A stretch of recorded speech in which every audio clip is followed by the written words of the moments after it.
So welcome everybody. So that's the third of the series of seminars from the History of Philosophy and Biology Teaching Lab here from the University of Federal University of Bahia, Institute of Biology.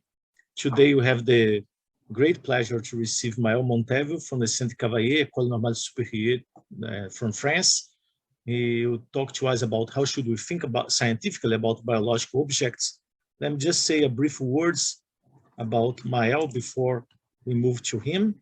So Maël is a researcher in Centre Cavaillès, République de Savoirs, École Normale Supérieure in Paris, France. Maël is a theoretical biologist working at the crossroads of experimental biology, mathematics, and philosophy. And he has been working both on the ways we can understand living beings and how to take care of them in the Anthropocene. And if you want to find his writings, they're all in his website, montevil.org. So all that said, I'll move directly to Maël. Thank you very much, Maël. It's a great pleasure to have you with us today. Thanks. Thank you, Charbel. What I've prepared is a bit long, so I try to shorten it a bit. But so I went with this title, How Should We Think Scientifically About Biological Objects? Because I think there are big stakes in this matter of thinking, and I will start with this question, thinking scientifically. Especially in the context of the Anthropocene, where it is critical for us to be able to think about the problems that we are facing. So let's just split a little bit this title. Thinking can be thought in many ways, and in a sense, for example, Martin Heidegger said that science does not think, and ultimately that science becomes technology. And I will come back to that, but it's a trend that we are witnessing now. So it's an analysis that should not be dismissed, let's say, too fast, but instead that should be criticized. So another philosopher, Bernard Stiegler, with whom I worked till recently, because he passed away in 2020, argued on the opposite, that science no longer thinks. And in his philosophy, thinking is taking care, that is to say, addressing problems, and with the idea that there are always problems in technology, in biology, in health, in ecosystem, and so on. And so thinking is precisely taking care of these problems. And this taking care is, in a sense, a critical part of human activity. So, but he argued that science no longer thinks, and I will also come back to that. Now, it's interesting when we are addressing what it means to think scientifically, to go a little back. And but I will do that in an extremely brief and short manner. And what I want to bring up is the question, is a matter of God being a cornerstone actually in theoretical thinking, at least till the 20th century, or he was put aside a bit earlier, but he was still quite present.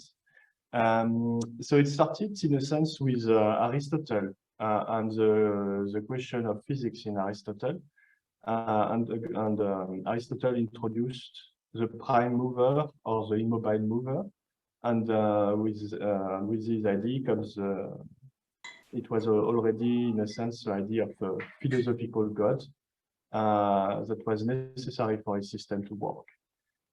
In the Middle Ages, the perspective was a bit different because it was imbued with Christianity. And in a sense, looking at it was argued by several philosophers that understanding nature is a way to have an access to God, in the sense that nature is an emanation of God. But it also brought a foundation and a justification for sciences of nature, for looking at nature, in a very detailed manner. So that was, in a sense, an element of starting doing science, but with this theological perspective of understanding God. In Galileo, but Galileo is just an example. With Galileo comes the idea that the nature is like a book, like the Bible, so an emanation of God, but that this book is written in mathematical language. So Descartes went further in arguing that our ability to understand, notably with mathematics, is ultimately guaranteed by God, so that clear and distinct knowledge is true. It is this articulation between clarity and being true that is ultimately guaranteed by God. Now, Kant went in a different way because he focused on, in a sense, a very generic I, the transcendental I, and analyzed it through its faculties and so on. So here it was a bit of withdrawal of God in this question. Now, of course, in the 19th and 20th century, God was put aside in sciences, and notably, and it led to differences in the way science was made. And here I will emphasize more physics than biology. So, for example, in the first half of the 20th century, in a sense, the unity of physics, which was basically classical mechanics, in a sense, was diffracted into multiple theories: general relativity, quantum mechanics, thermodynamics, which is more 19th century, but still. But at the same time, the physicists kept, in a sense, the theoretical seriousness that came from this relation between science and theology. So the idea of describing the world in a coherent way, which is precisely this text that has been built historically on theology. With this first half of the 20th century came also elements of laicization of theory. So it was a bit of an ambivalent period. First, physicists started to discuss negative results inside the theories. So, for example, situation where the theory, in a sense, collapse. In physics, it's typically because some quantities become infinite. So that the theory have holes, have incompleteness, and so on. Physicists also started to introduce the observer as a critical element to introduce inside the theory. And then if you have the observer as a critical element, you're, let's say, going away from the idea that, in a sense, you're describing the world as God would have created it. Okay? So it's interesting to have this in mind, because what we are facing now is a crisis in theoretical work, I think, and in theorization in sciences. So actually, I organized a special issue on that in a journal called Philosophy, World Democracy, and it has a focus on biology, but not only biology. And so you can have a look at this special issue, but what I will focusing on now is what is an aspect of this crisis, and it's what could be called the dominating episteme in current sciences. And this episteme, so episteme in Foucault is not like an epistemology. It's not a doctrine that is rational and so on. It's more what is acknowledged as science at a given time in history. And my point is that the current episteme, notably in biology, could be called, in a sense, computational empiricism. It is a mix of empiricism with roots in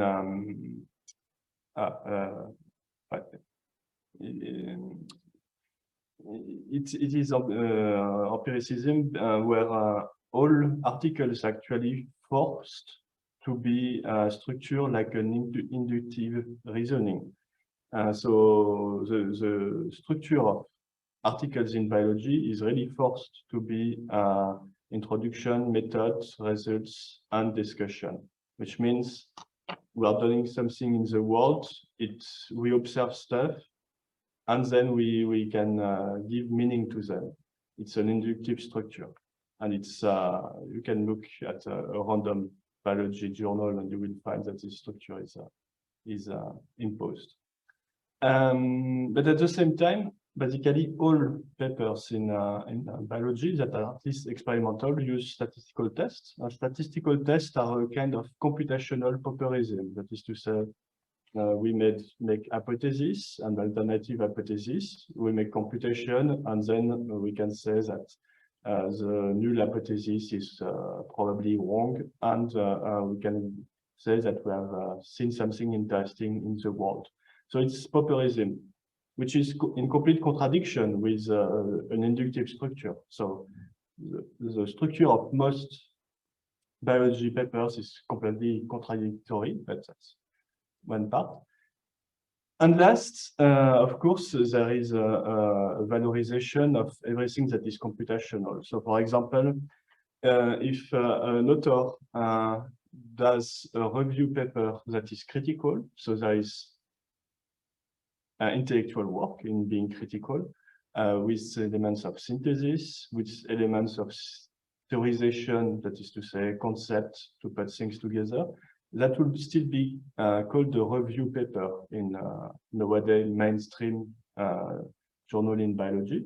So a review paper means that it does not add anything new in the field, by definition. Whereas if the review paper is actually a meta-analysis of various data coming from various sources, then it will be seen as original research. So it's, again, what I'm emphasizing is what is acknowledged as original research in nowadays science and what is not. The point then is that something major is neglected. So it's all the work that do a form of critical synthesis of both previous observation and ideas, possibly bringing new perspective. And that's basically what I mean by theorization. The overall result is that previous frameworks are damaged both by observations and contradictions, theoretical contradictions, but that new perspectives do not take over. And overall, the end result is that there is a lack of rationality in biological discourses. And it's clear, for example, in immunology, the mainstream discourse, for example, does not accommodate the fact that there are adjuvants in most vaccines.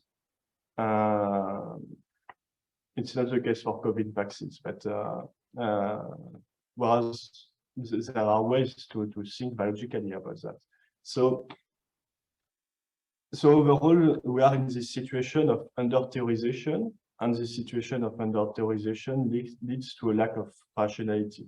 And I'm bringing all that up. It's also to make more explicit the function of theorization in sciences. It's precisely to make it so that discourses keep being somewhat, at least, rational.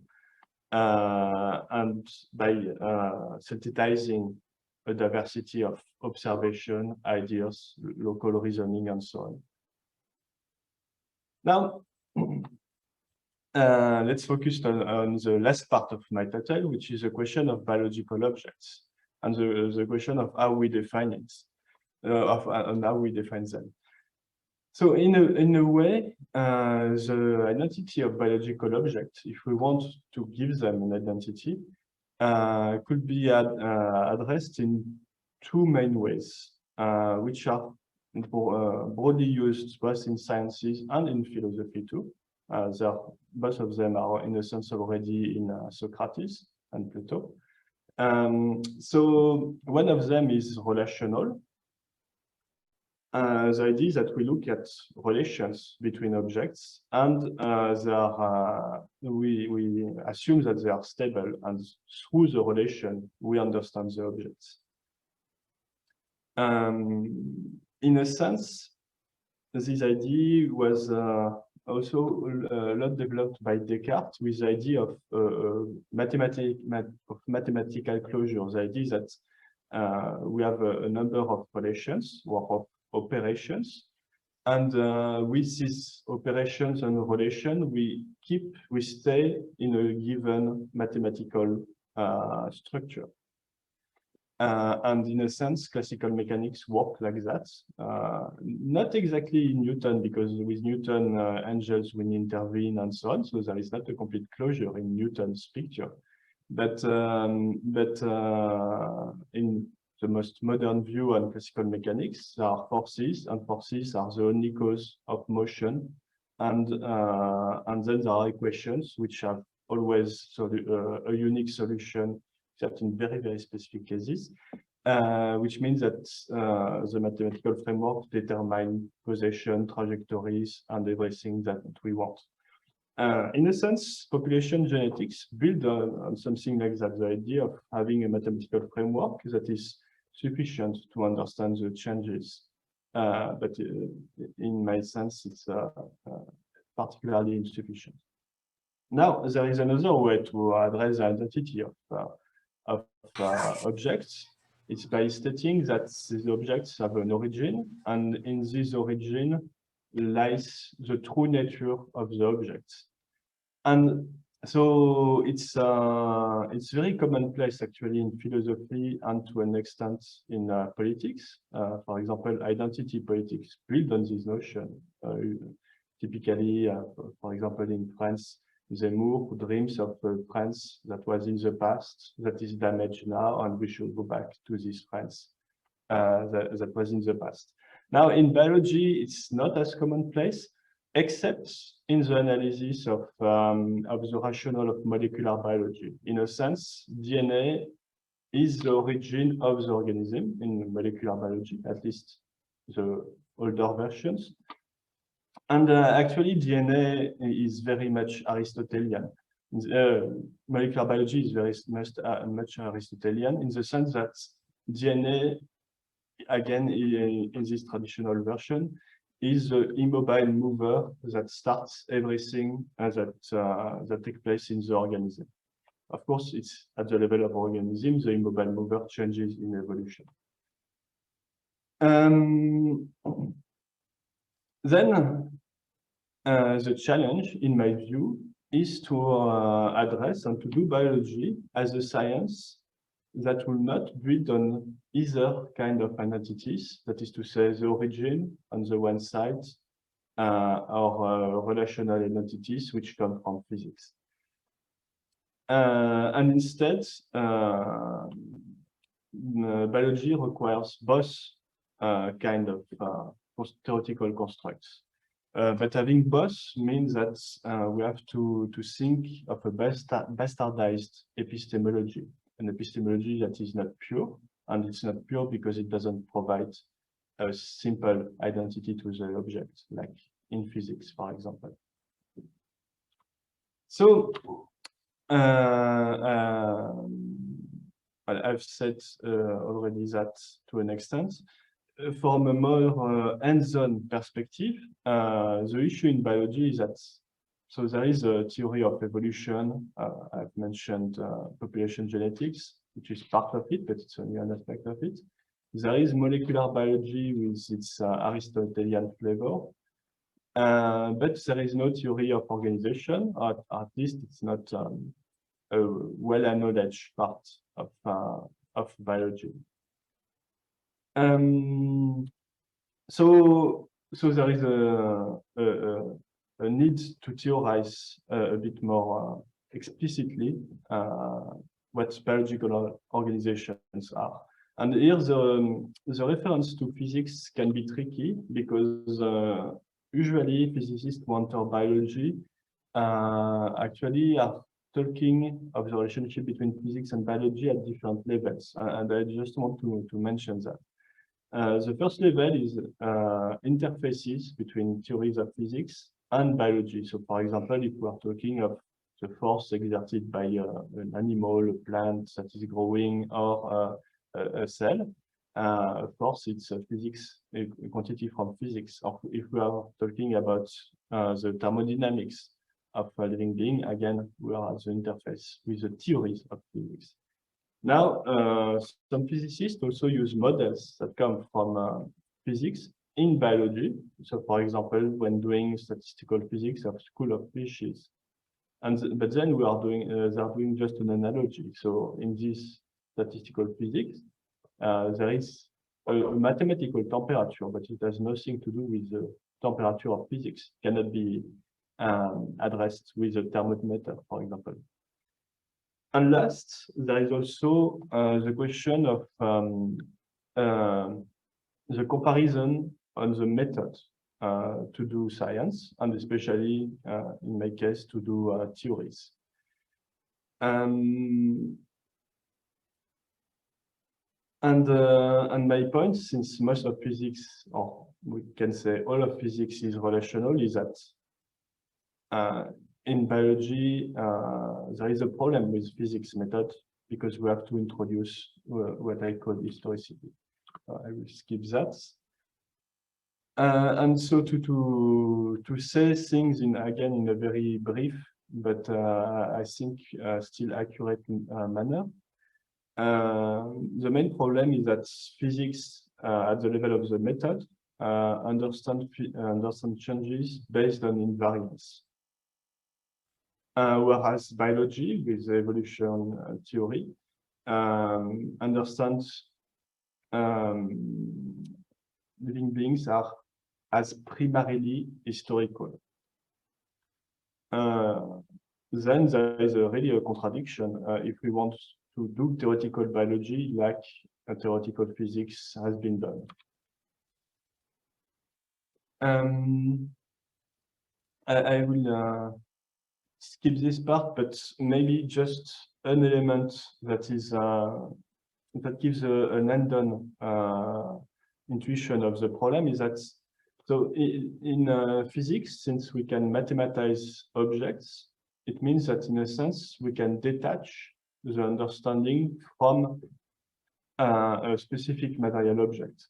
So, for example, if I write the equation for a falling body, then at the level of the mathematical writing, I will be able to understand the trajectory, to predict it, and to say basically everything that can be said from a physics perspective. But it means that I have detached really physically, in a sense, the understanding from the concrete object. And it also means that when we understand the object, we understand a diversity of objects, because the same equation will apply to any kind of falling body that meets the right hypothesis.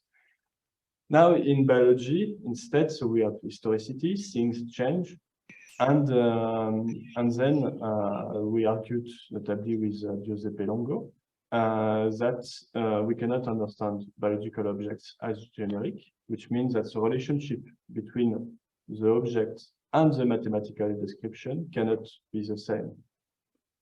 So we must rethink the role of mathematics in biology. Now, a way to frame this is to say very clearly, and that's what we have been done actually with Matteo, Giuseppe, and other people, to say that there is a principle of variation in biology. So, so that we state that biological objects cannot be understood as generic objects. So, in a sense, variation and historicity come first. Then stability comes second. And so we call these stable elements constraints, such as a DNA sequence with respect to a process of protein production, or the geometry of a bones during my motion here. Those are elements that are stable at a given time. And so we call them constraints. But unlike in physics, where laws or invariance and symmetry are postulated, and again, remember that historically it was God who was guaranteeing those. In biology, at least, we state that their stability is not taken for granted. Quite the opposite is the constraints change over time. But it means also that the stability has to be explained. So it's putting really fundamentally the epistemology and the hands-on epistemology, that is to say what people do in everyday scientific life, completely upside down. So there are different elements for explaining stability in biology. And I'm not saying I'm exhaustive here, because other elements could be added.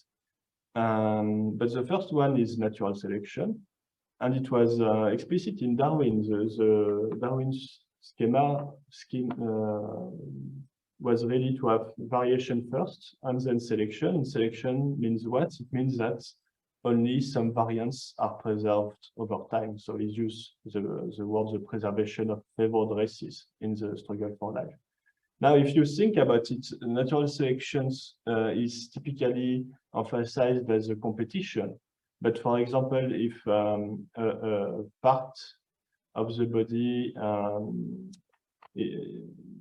if due to a mutation, a part of the body does not enable or prevents reproduction, for example, the line will stop or doesn't or prevent a development for moving forward. Again, the animal will be selected against. They won't survive, and then you understand that the preservation of the shape of the constraints that make this part is also due to natural selection. So putting even the matter of competition aside. Now, organization, of course, is another way, and in a sense complementary, to understand the stability of constraints. It's simply the idea that constraints together maintain each other. We'll come back to that.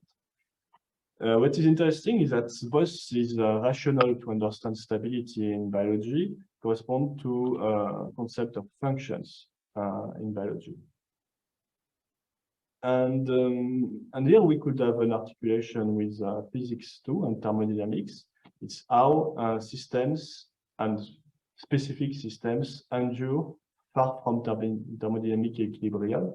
And here the rationale again is different from the one of Prigogine and people in self-organization, studying physics self-organization, because in physics self-organization, the flows lead to the emergence of a structure. And so the structure is just maintained by the flows. Whereas in biology, there is an underdetermination of the structure by the boundary condition and the elements that are there. And that's this underdetermination corresponds to history, basically. And this again is very concrete. It means that in a petri dish you can have one species of bacteria or another or another or another, and in all cases they will remain different species. They won't become the same or whatever, like physics system do. So I will go briefly on that because I think you all know it to an extent, but it's the closure of constraints, so how different constraints maintain each other. And we argue that it's, with Matteo notably, that it's a critical element to understand organism, and there are discussions for ecosystems. Maybe we can discuss that later. Now, I want to emphasize the overall schema that we have with all this discussion. On the website, we have, I'll try to annotate. Oops. So, actually, my that is led to, I will rush. So on one side, we have constraints, which are the elements of stability, but those do not determine entirely the organism. And I mean, everybody knows that when we are studying whether it's an ecosystem or an organism or any kind of biological object, we know that what we observe and what we know as constraints, as elements of stability, are just a part of the system. So another part is the specific object as such. It's to say what is left over, in a sense, when we have some constraints that we know. And over time, the constraints can remain, but can also change, and it's due to this specific nature of biological objects. This leads, but I won't expand to that, on that too much today. It leads to various consequences, like the idea that there are new possibilities, that the space of mathematical description can change over time. But what I want really to emphasize is that we need explicit epistemological strategies to understand this kind of situation. And here I'm targeting people who come from physics and claim that we can that biology, in a sense, will be just physics. So we really need to change the perspective and to accommodate biological objects in their originality, in their epistemological originality. So I'm short on time, so I won't go too much in detail, but on this point, but still, in the theories of physics, there is always an explicitation of what measuring means. What is measuring from this perspective?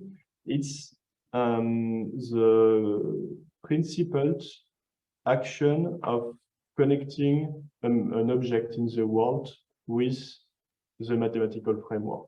So in classical mechanics, it's very simple. The idea is that we cannot measure states perfectly.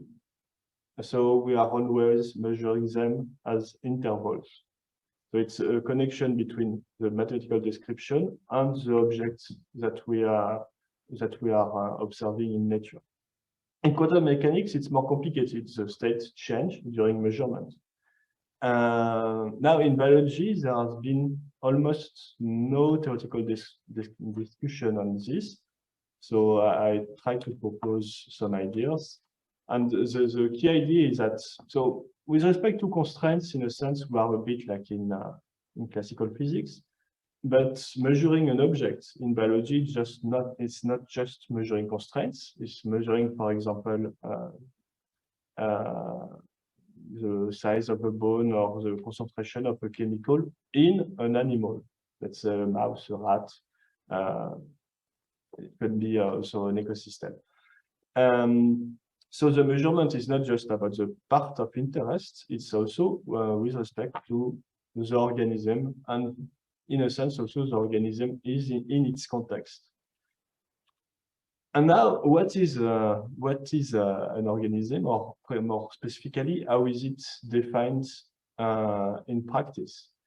Well, first of all, there is the phylogenetic method of classification that provides the names of the organism.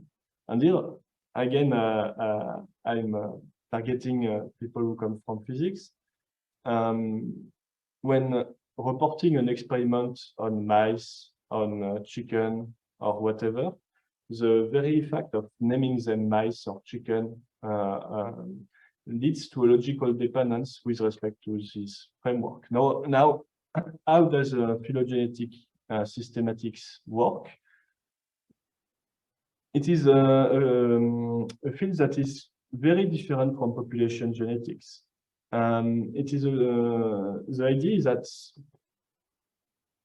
we acknowledge the historical nature of biological objects, and as a result, we acknowledge the fact that we cannot tell what they will become over time at all. So instead, people in this field consider that, in a sense, the only invariants are in the past and not in the present. So that they define a group by having a common past, that is to say, a common ancestor. And the idea then is all groups are all the descent of a common ancestor, which means that, for example, which means that they can accommodate the fact that, for example, characters can be lost over time, including flagship, in a sense, characters like the podia of tetrapods or the mammary gland for mammals. So podia for tetrapods, of course, there are snakes. Mammals, I don't know if some have lost their mammary glands, but actually the point is that it's not excluded. And then I just want to enter a bit more, a bit deeper in this framework. Of course, the last common ancestor of a group is not easily accessible. It's in the past, and it's dead. Maybe it doesn't left any trace. But so groups are not defined just by the common ancestor on the one side, but they're also not defined by a pure theoretical construct. And again, in physics, that's what people manage to do, to define, for example, the units of the international system of units, like a meter, a second, and so on, by pure theoretical construct. So based on invariance of the theories, like the speed of light, the speed of vibration of cesium, and so on. So all these elements enable to define things as pure theoretical construct. In biology, it's not the case. So what they use is a specific specimen called a type that is conserved typically in an institution like a university or museums of national history, of natural history, sorry. So again, here there is a reference to concrete material objects that is critical for biological discourse, and this need to be accommodated generally in the way we address theoretically biological objects. At least it's my position. Now, all these variation, we could say, well, yes, things keep varying and so on, but it's not that significant. So I just want to show that those variations are significant. Those are just land mice. And so to the left, you have a large scale tree, phylogenetic tree. On the right, you have just parts that correspond to a leaf of the above trees. It's the upper part here. So what I want to emphasize here is that, in a sense, biological objects always change, even in controlled conditions. And this means that biologists, in a sense, always have to try to keep up with objects that are fundamentally unstable. And they do that in various ways. So one way is to label all these strains that keep appearing.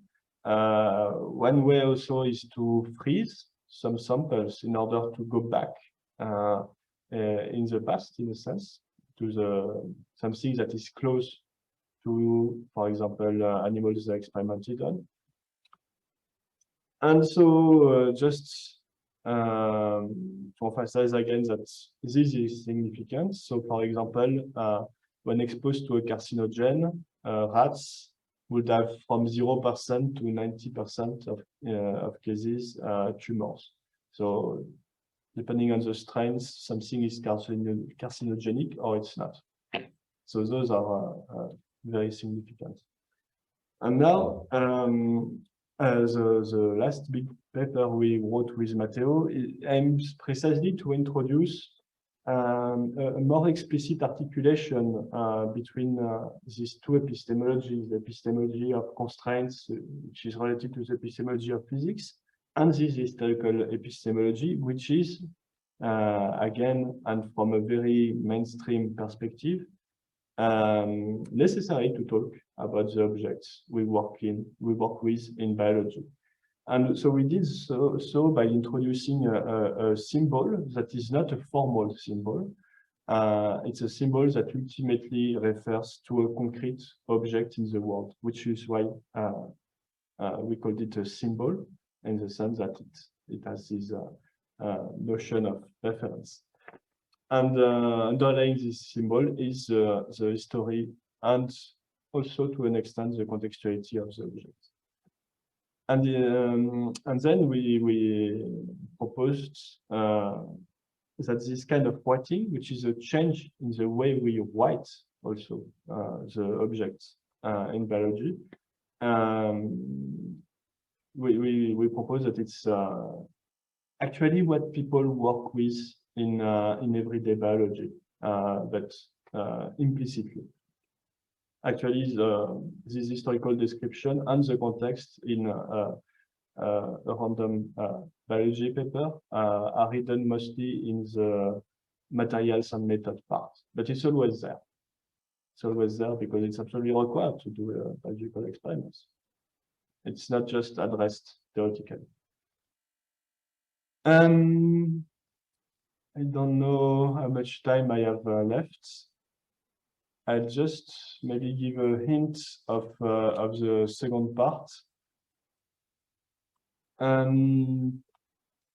So I just want to state that in physics, there is this quantity called entropy, and the increase of entropy describes something very simple. It's the idea that a system will spontaneously go towards a more generic configuration. So for example, to take an everyday example, if you have a bookshelf with well-ordered book, classified and so on, and you take them to do your work, and you put them randomly in the bookshelf, very fast you won't have this initial order that you have put in the bookshelf. So that's because the generic situation is not the situation where the books are ordered in a convenient way.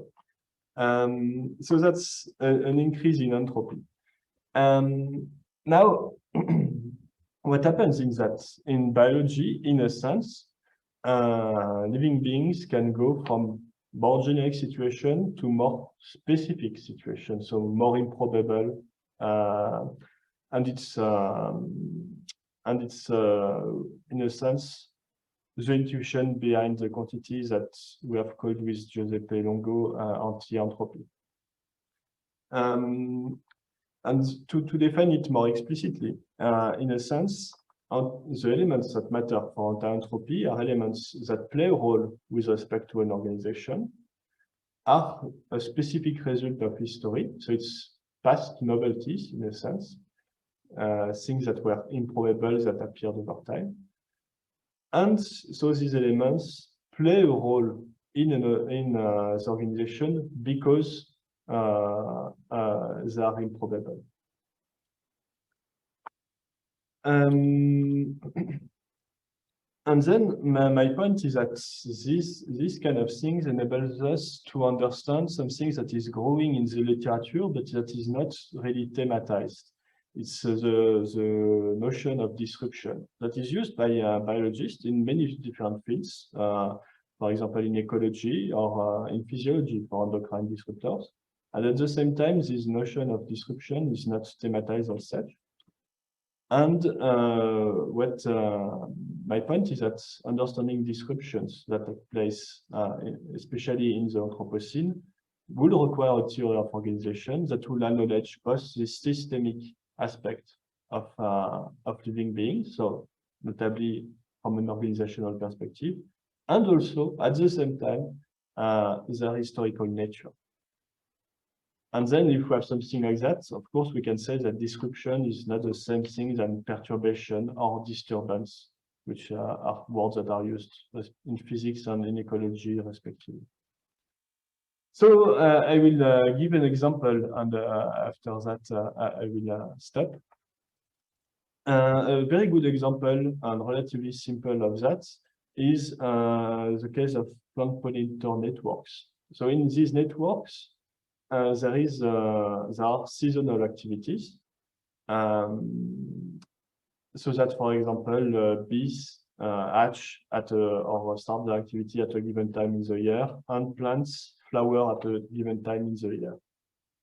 And what happens is that with climate change, and also for other reasons, these activity periods get randomized. Because with climate change, if all the changes were uniform, it will not change interactions. But since the changes are more random, interactions can change, and some interactions can no longer take place. The reason why the results are so random is that the clues used by different species are different. Some species use photoperiod, which does not change, temperature, which does change, snow covers, air temperature, soil temperature, and so on.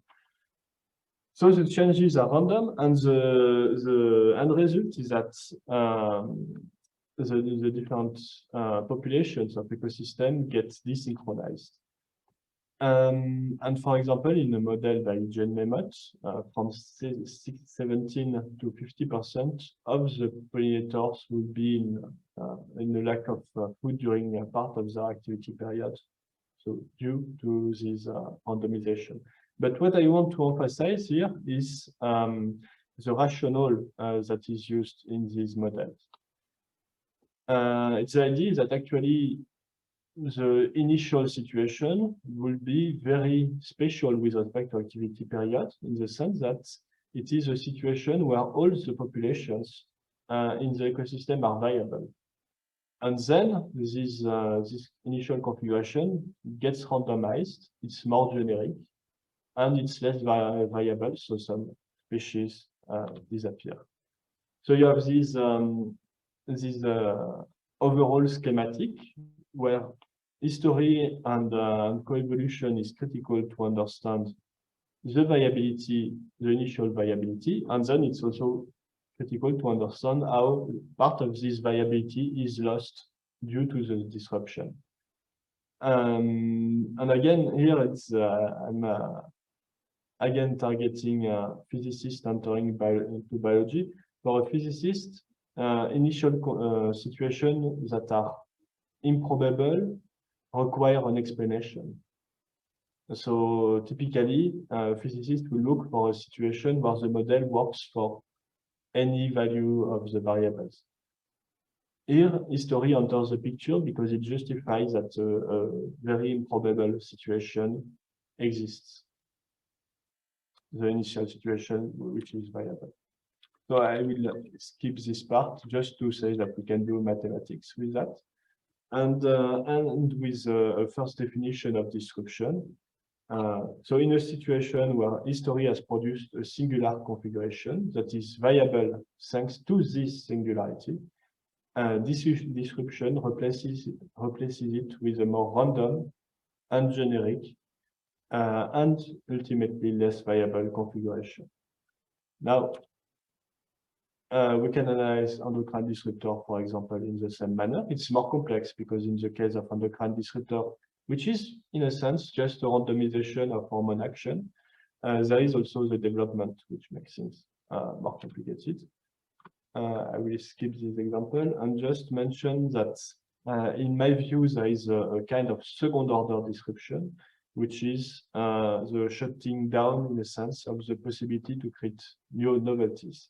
An example of that is the collapse of natural selection in a sense due to habitat fragmentation, where evolution takes place are very small, so become very fast uniform population genetically, and then natural selection does not play a role anymore.